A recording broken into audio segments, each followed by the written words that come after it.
जय हिंद साथियों, आप सभी का आपके अपने परिवार आसमा सिविल एकेडमी में मैं इशार अहमद आप सभी का पुरजोर स्वागत करता हूं और आशा करता हूं कि आप सभी अपनी प्रतियोगी परीक्षा की तैयारी बेहतर जोरों शोरों से और एक युद्ध स्तर में कर रहे हैं। मेरे प्रिय साथियों, आज हम 25 जुलाई के इंपॉर्टेंट करंट अफेयर को जो है कवर करेंगे। लेकिन अगर आप इस चैनल में नए हैं तो चैनल को सब्सक्राइब कर लें और चैनल में पहले से है तो मेरे प्रिय साथियों इस वीडियो को ज्यादा से ज्यादा शेयर करें। तो चलिए आइए अपना सत्र प्रारंभ करते हैं एक सकारात्मकता के साथ, एक पॉजिटिविटी के साथ। तो आइए, लेखक कहता है कि समझनी है जिंदगी तो पीछे देखो, जीनी है जिंदगी तो आगे देखो। बात 100% सत्य है मेरे प्यारे साथियों। बात ऐसा है कि हम छात्र जीवन से ही कनेक्ट करेंगे सारी चीजों को ना। तो छात्र जीवन में क्या पढ़ना है, क्या नहीं पढ़ना है, कितना पढ़ना है और कितना नहीं पढ़ना है, इस पे सबसे ज्यादा ध्यान होना अनिवार्य है हमारा। तभी जाकर हम किसी सरकारी नौकरी को ले पाएंगे, चाहे सीबीपीएससी हो, व्यापम हो, एसएससी हो, रेलवे हो, जिसमें हमारे मतलब तैयारी करने से संबंधित चीजें पूछी जाती है। लेकिन क्या किसी भी विद्यार्थियों को एक बार में सारी चीजें प्रोवाइड हो जाती है? क्या नहीं। सफल विद्यार्थी वही होता है जो चीजों को धीरे धीरे धीरे धीरे त्रुटि कर करके, गलती करके सीखता है। और गलती करके सीखने से तात्पर्य वो पुरानी चीजें जिसको नहीं करना है वही करता है ना।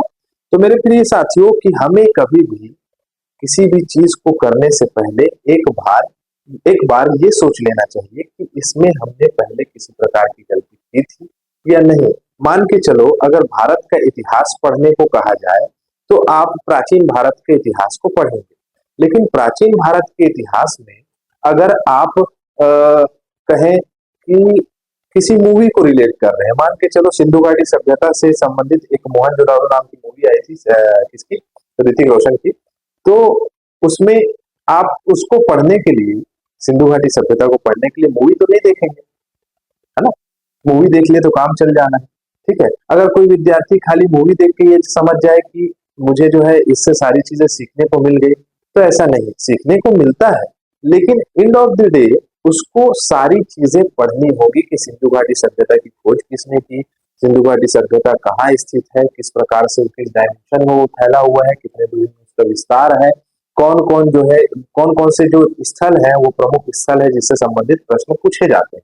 तो मतलब अंधाधुंध चीजों को करने से पहले हमें ये जान लेना चाहिए कि हम सही कर रहे हैं या नहीं कर रहे। और अगर हमें आखिरी पंक्ति क्या बोल रहे हैं, जीनी है जिंदगी तो आगे देखिए।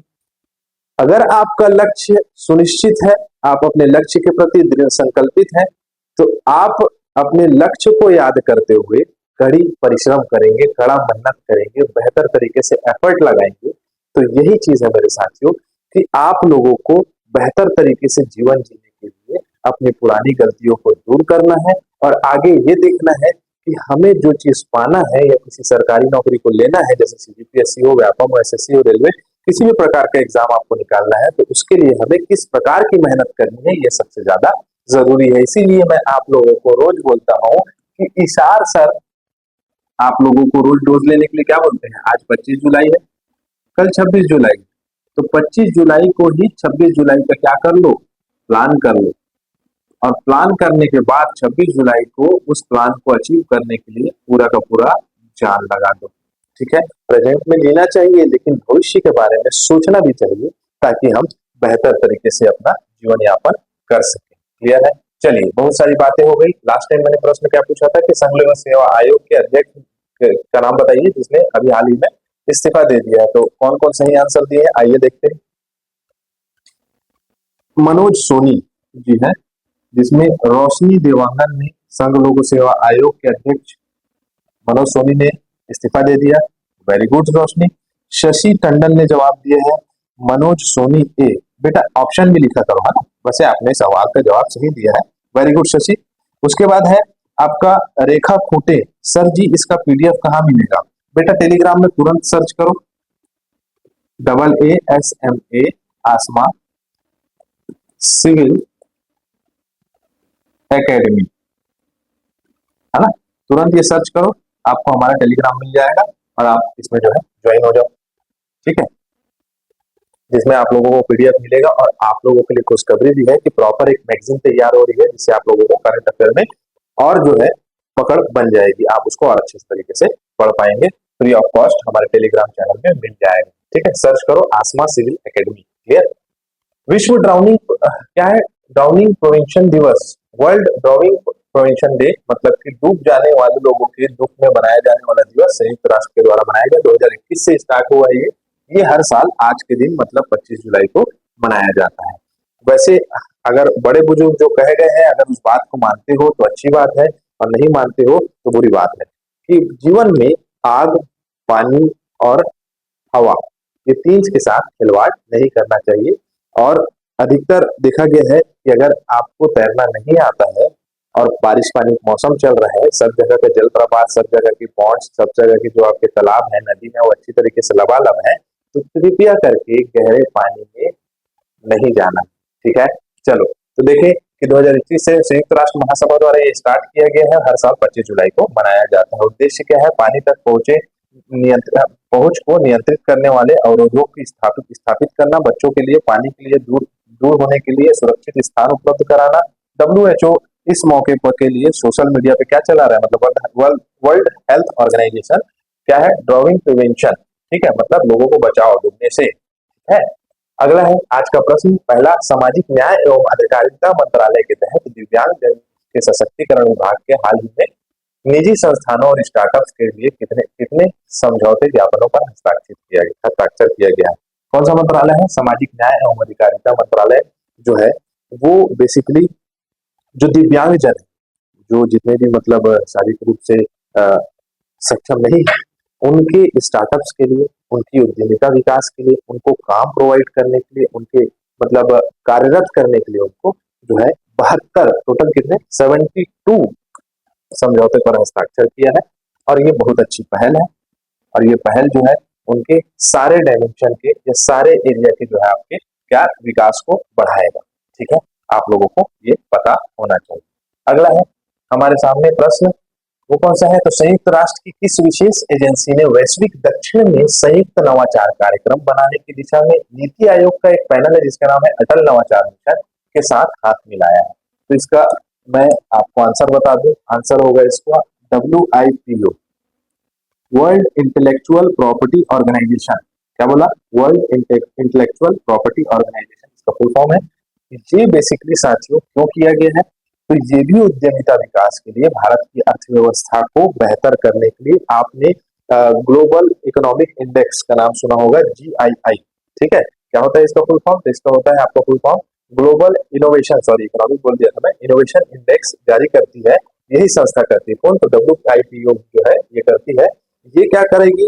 ये भारत के जितने भी सेक्टर्स हैं, चाहे वो सर्विस सेक्टर्स हो, चाहे वो आपका प्राइमरी सेक्टर हो, मतलब कि आपका कृषि के क्षेत्र में हो, वहाँ उसका उत्थान करना, साथ ही साथ जो आपका इंडस्ट्रीज सेक्टर्स हैं, मतलब जो द्वितीय क्षेत्र होता है भारत का बेसिकली, है ना, तो उन सभी क्षेत्रों में विकास करना, भारत का रैंक, भारत का जो मतलब वो क्या बोलना चाहिए कि वृद्धि प्रतिशत जो है वो कितना है? तो 31.6% रहा है और इसको बढ़ाने का संकल्प किया है इन जो है आपके पैनल्स के द्वारा, अटल इनोवेशन मिशन और WIPO के द्वारा, ठीक है।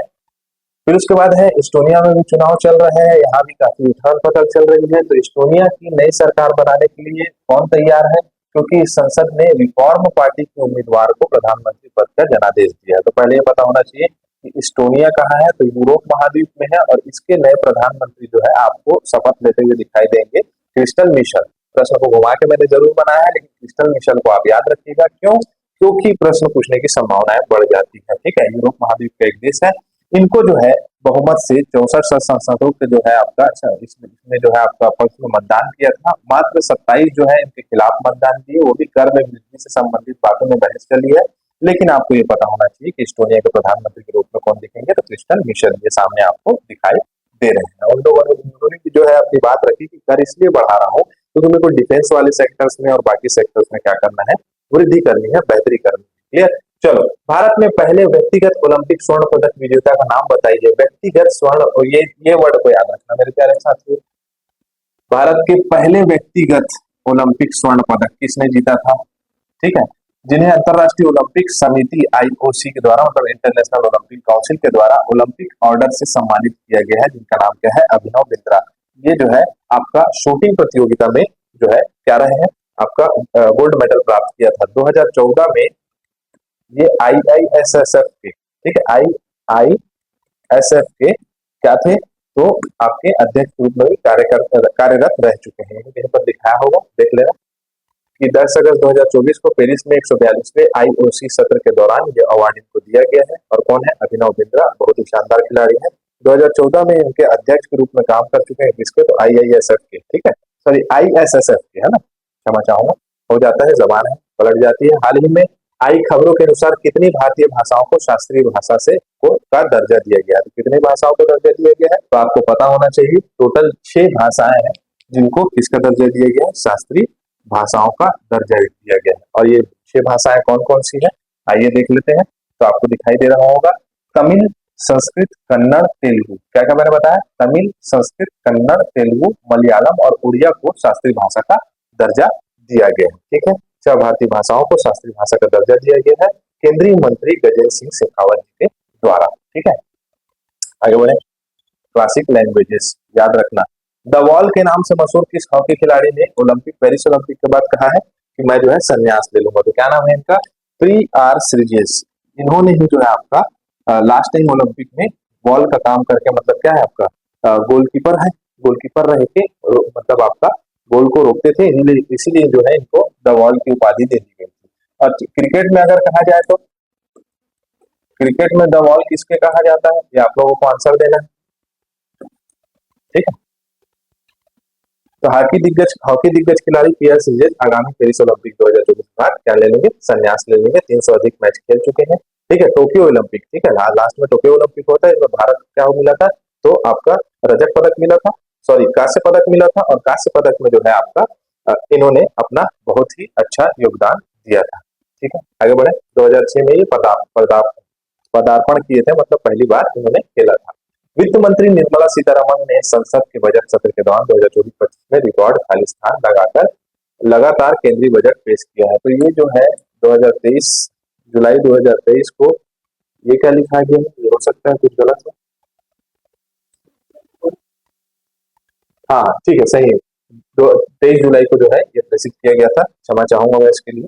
तो आप लोगों को पता होना चाहिए कौन सा बजट पेश किया है, रिकॉर्ड बना लिया है। 7वीं बार सीतारमण जी ने जो है आपका, निर्मला सीतारमण जी केंद्रीय वित्त मंत्री, इन्होंने क्या पेश किया है, तो आपका बजट पेश किया है। आइए देखें, इसको एक एक करके चर्चा कर लेते हैं। बेसिकली अगर देखा जाए तो बजट में युवाओं के बारे में, बजट में कृषकों के बारे में, और बजट में मुख्य रूप से भारत की इकोनॉमी को बढ़ाने के लिए, जीडीपी दर को है बढ़ाने के लिए ये कार्य किया गया है। और इसमें काफी सारे क्षेत्रों में काफी सारे आपका बदलाव किए गए हैं। जैसे कि अगर नई कर व्यवस्था की बात करें तो स्लैब में संशोधन हुआ है, जिसमें 17,500 रुपए करदाताओं को बचत होगी। जिसमें नई कर दरें इस प्रकार से है, 3 लाख में शून्य कर, 3 से 7 में 5%, 7 से 10 में 10%, 10 में 10-12 लाख में कितना, 10 या 12 लाख में 15%, वैसे ही 12 से 15 में कितना है, तो 20%, 15 लाख में जो है 30%, इतना इन लोगों को कर देना पड़ेगा। कर को बढ़ाया भी गया है। पूंजीगत लाभों की बात करें तो वित्तीय परिसंपत्ति और अल्पकालिक लाभ में 15% से 20% का जो है क्या किया गया है, बढ़ाया गया है ना। अन्य वित्तीय गैर वित्तीय पारंपरिक परिवर्तन अपरिवर्तित रहे, मतलब अन्य आपका गैर और कई कर ऐसे हैं जो कि अपरिवर्तित रहे। ठीक है, जैसे कि आप देख सकते हैं कि सभी परिसंपत्तियों में दीर्घकालीन लाभ कर को पहले 10% था, अब 12.5% बढ़ा दिया गया है। ठीक है, आगे बढ़े, ये इंग्लिश वालों का है। और बहुत सारे चेंजेस देखने को मिला है। जैसे राजकोषीय घाटा की बात करें तो राजकोषीय घाटा क्या होता है, तो राजकोषीय घाटा जो है साथियों, बेसिकली सरकार की कुल आय और सरकार का कुल व्यय, इन दोनों के बीच का अंतर होता है। और अंतर में अगर जो है आय कम है और व्यय ज्यादा है तो वो राजकोषीय घाटा के अंतर्गत आता है। तो इन सब सारी चीजों में काफी वृद्धि देखने को मिली है। लेकिन राजकोषीय घाटा को जो है कम करने का जो है इन्होंने इस बार संकल्प लिया है। तो आप सारे बजट्स को देख सकते हैं प्रॉपरली, है ना। बजट का एक प्रॉपर वीडियो बना दिया जाएगा। जैसे सीमा शुल्क में कटौती की गई है, जैसे कि आप देख सकते हैं सोने चांदी पर शुल्क घटाकर 6% कर दिया गया है, प्लेटिनियम में 6.4% कर दिया गया है। ठीक है, दवाइयों और मोबाइल फोन शुल्क में कटौती की गई है। उसके बाद आंध्र प्रदेश और बिहार के लिए बजट का आवंटन अलग से किया गया। गठबंधन की सरकार है तो आंध्र प्रदेश और चेन्नई में बजट का अलग अलग प्रावधान रखा गया है। आप इसको आराम से पीडीएफ को पढ़िएगा, ठीक है। अगर मैं इसकी क्लास में लगूँ तो काफी ड्यूरेशन बढ़ जाएगा, लेकिन ये पीडीएफ आपको हमारे किसमें मिल जाएगा, टेलीग्राम चैनल में मिल जाएगा, ठीक है। आगे बढ़े, चलो। तो आज का प्रश्न है, किस नोबेल पुरस्कार विजेता ने गांधी मंडेला पुरस्कार जीता। और अगर बजट से संबंधित किसी प्रकार से समस्या लगेगी तो कमेंट बॉक्स में पूछ लेना, मैं प्रॉपर जो है उसका रिप्लाई कर दूंगा कमेंट सेक्शन देखकर। कमेंट सेक्शन देखूंगा, जिसको जिसमें डाउट होगा, किसी प्रकार से टर्मिनोलॉजी में अगर डाउट होगा तो मेरे से पूछ लेंगे, ठीक है।